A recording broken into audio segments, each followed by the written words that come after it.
The iPhone 4S is the phone that brought Apple into being one of the biggest phone manufacturers yet, with its first-of-a-kind voice recognition features and solid performance, but how does this stack up in 2016? So hey guys, Alex here from TechFocus, and if you haven't already, go and subscribe for more content like this. So the iPhone 4S was released in October 2011, and 5 years later, it's still getting OTAs from Apple, and is apparently used by nearly a third of iPhone users today. But is it worth owning one as a backup phone or even a primary phone if you're strapped for cash? Well, let's find out. The design of this device is on par with some of the most modern designs today, and at the time it was probably one of the best looking devices out. The design of the 4 and 4S has influenced phones such as the OnePlus X in 2015, and is definitely something that I'm glad to see being brought through. Both the back and front of the phone being made from glass give the phone a premium feel, whilst maintaining a quality look.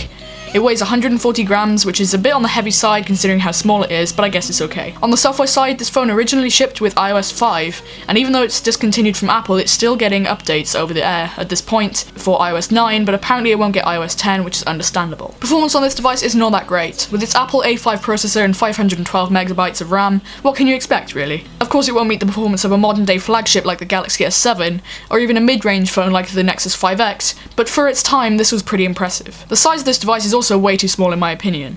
Putting it next to my Nexus 5X and my OnePlus X, it makes both of those look like a tablet. It is true that these days phones are getting a bit bigger, and it's something that I've definitely gotten used to, so going back to a 3.5-inch screen is like going through a history book from 2011. Taking a look at the front of the phone, we see the light sensor, headphone speaker and the front-facing camera, and just below that is the 3.5-inch 640 by 960 IPS panel, which is a pretty low resolution. What it lacks in resolution it does make up for in color presentation, and the viewing angles aren't too bad. Battery life isn't great either. It has a 1432 mAh battery, which is tiny compared to today's standards. On the plus side though, the speakers aren't too bad, with a decent amount of volume before they start to distort, and fair amounts of bass and treble.